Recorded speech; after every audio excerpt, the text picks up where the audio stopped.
అందరికీ నమస్కారం. IYR talks మొదలుపెట్టి ఎఫెక్టివ్గా పోస్టింగ్స్ మొదలుపెట్టి ఒక సంవత్సర కాలం అయింది. ఈ సంవత్సర కాలంలో సబ్స్క్రైబర్స్ బేసు 3,000 నుంచి 33,000 దాకా పెరిగింది. ఐవైఆర్ టాక్స్ను ఆదరిస్తున్న మీ అందరికీ నా ధన్యవాదాలు.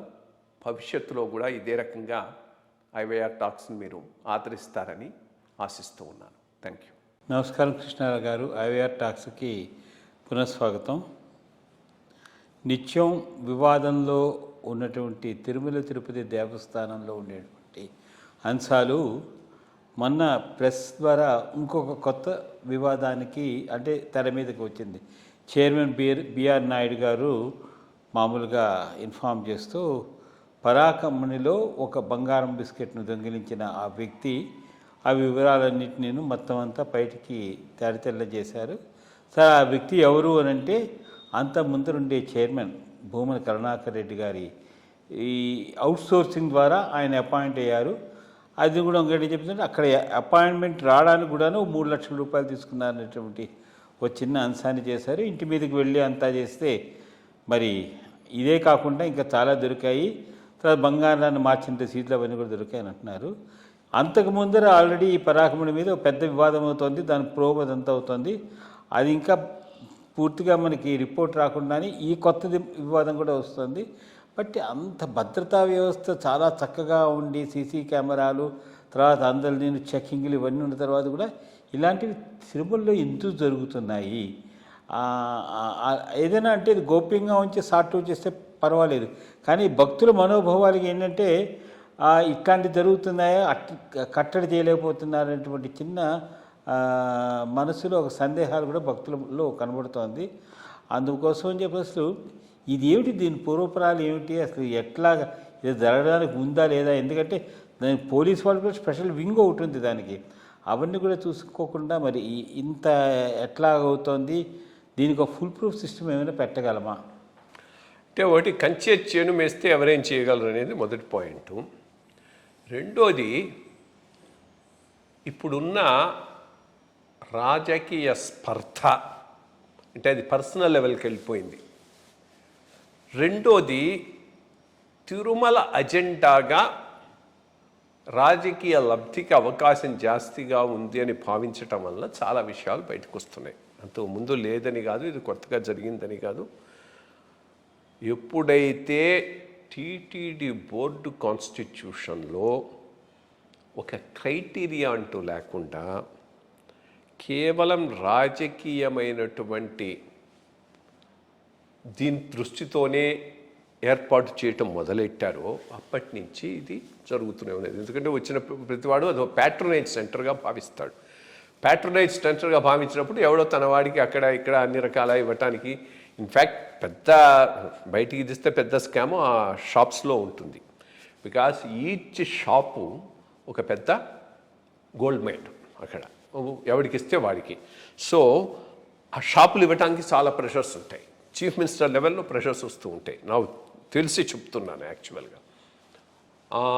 అంత మనీ అక్కడ ఉంది. సో ఎప్పుడైతే ఈ వేసేటటువంటి మెంబర్లు చైర్పర్సన్స్ రాజకీయంగా ఏ రకమైన క్వాలిఫికేషను, భక్తి, శ్రద్ధ దేవుడి మీద అనేటటువంటి అంశాన్ని పక్కన పెట్టేసేయటం మొదలు పెడుతున్నారో, అది ఇర్రెస్పెక్టివ్ ఆఫ్ రీజన్, వీళ్ళని కాదు వాళ్ళని కాదు, చాలా రోజుల నుంచి జరుగుతున్నాయి. ఇటువంటి వాటికి అవకాశాలు తప్పకుండా వస్తాయి. అది ఈరోజు పరకమణిలో రావచ్చు, రేపు షాపుల విషయంలో రావచ్చు, మూడో రోజు ఇంకో దాంట్లో రావచ్చు. ఓవరాల్గా రెండోది,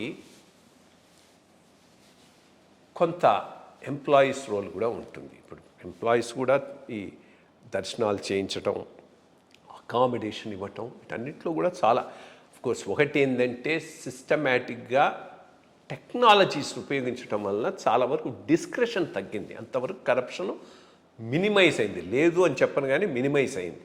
బట్ స్టిల్ ఈ ఇష్యూస్లో అవి జరుగుతూనే ఉన్నాయి, దాంట్లో ఏమీ ఇది లేదు. ఎస్పెషల్లీ పరకామణి విషయంలో మరి జరిగిందంటే చాలా చాలా సీరియస్గా తీసుకోవాల్సిన విషయం. ఎందుకంటే అంతా లెక్క పెడుతూ ఉంటారు, చేస్తూ ఉంటారు. దానికి ఫుల్ ప్రూఫ్ సిస్టమ్ ఒకటి తయారు చేశారు. దాని నుంచి ఏది బయటికి పోతుందన్నా అది ఫుల్ ప్రూఫ్ సిస్టమ్ను ఓవర్లుక్ చేసో లేకపోతే దాంట్లో ఉన్న లూప్ హోల్ని ఎక్స్ప్లాయిట్ చేసో బయటికి పోతున్నట్టు ఆర్ కన్నైవెన్స్ అయినా ఉండాలి. ఈ రెండిట్లో ఒకటి. సరే మొన్న దాకా పరకామణిలో చిన్న పెద్దజీయర్ స్వామి గుమాస్తా అంశం ఒక పెద్ద అంశంగా పేపర్లంతా రోజు వచ్చే సడన్గా ఏమైందో కూడా తెలియదు. ఇది కూడా ఏదో ఎజెండా ప్రకారం అట్టా వచ్చి ఎజెండా ప్రకారం మళ్ళీ వెళ్ళిపోతున్నట్టున్నది. ఇప్పుడు కొత్తది వచ్చింది. సో యాక్చువల్గా సీరియస్ కేసు, ఇది సీరియస్ కేసు. రెండింటినీ లాజికల్ కంక్లూషన్కు తీసుకొని పోవాల్సిన అవసరం ఉన్నది. జస్ట్ రాజకీయం కోసం ఉపయోగించుకోవటమే కాదు, పూర్తిగా దాన్ని తీసుకొని ఏ లూప్ హోలు ఆర్ ఏ కన్నైవెన్స్ ఉంటే వాడిని శిక్షపడాలి, లూప్ హోల్ ఉంటే దాన్ని ప్లగ్ చేయాలి. ఈ రెండింటినీ చూసుకోవాల్సినటువంటి అవసరం ఉన్నది. నేను అనుకోవడం ఇది ఆఖరిది కాకపోవచ్చు. అందువల్ల ఇంకో చాలా ఇంపార్టెంట్ ఇష్యూ ఏంటంటే ఇటువంటివి ఏమైనా వస్తే కొద్దిగా మెచ్యూర్ లీడర్షిప్ ఉంటే ఇవ్వ లెవెల్లో కానీ చైర్మన్ లెవెల్లో కానీ నోటీస్కి వచ్చినా దీనిని ఎట్లా ఏది ఆ అమౌంట్ను రాబట్టి లూప్ హోల్ ఏదైనా ఉంటే ప్లగ్ చేసి పబ్లిక్ కాకుండా కావడానికి చూస్తారు. అది అబ్సల్యూట్లీ ట్రూ. చాలా మెచ్యూర్గా ఉన్నటువంటి ఈ లీడర్స్తో జరిగేటటువంటిది ఏంటంటే అది ఒక లెవెల్లో ఆపేసి చేసి దాన్ని సెట్ చేస్తారు. బట్ ఇప్పుడున్న ఈ రాజకీయ పరిస్థితుల్లో అది జరిగేటట్లు లేదు. ఇన్ఫ్యాక్ట్ దాన్ని మేజర్ ఇష్యూ చేయదలుచుకుంటున్నారు కాబట్టి తప్పకుండా ఇవి అనే పబ్లిక్ అవుతున్నాయి. ఒక రకంగా పబ్లిక్ అవడం కూడా మంచిదే. ప్రజలకు తెలుస్తుంది ఎటువంటి వాళ్ళు అక్కడ ఉంటున్నారు, ఎటువంటి నాయకులు, ఎటువంటి బోర్డు మెంబర్లు నేస్తూ ఉన్నారు. ఆ రిజిమ్ కానీ ఈ రిజిమ్ కానీ ఇర్రెస్పెక్టివ్ ఆఫ్ ది రిజిమ్ అనేది కూడా ప్రజలకు తెలుస్తూ ఉంది. Let's hope at least based on this ఆ సిస్టంలో ఉన్న లూప్ హోల్స్ను సవరించటమా, కన్నైవెన్స్ ఉంటే ఎవరైనా క్రిమినల్గా చేస్తుంటే వాళ్ళ మీద కేసు పెట్టమా చేస్తారని ఆశిద్దాం. ఇది బ్రాడ్గా అక్కడ జరుగుతున్నట్టు వేచి చూడాలి దీని మీద ఏ విధంగా. ఆర్ ఈ రోజుకి అది రాజకీయంగా పనికి వచ్చింది కాబట్టి రేపటి నుంచి దాని గురించి మర్చిపోతారా, అది కూడా అవకాశం ఉన్నది. రెండు రకాలుగా కూడా జరగవచ్చు. నమస్కారం.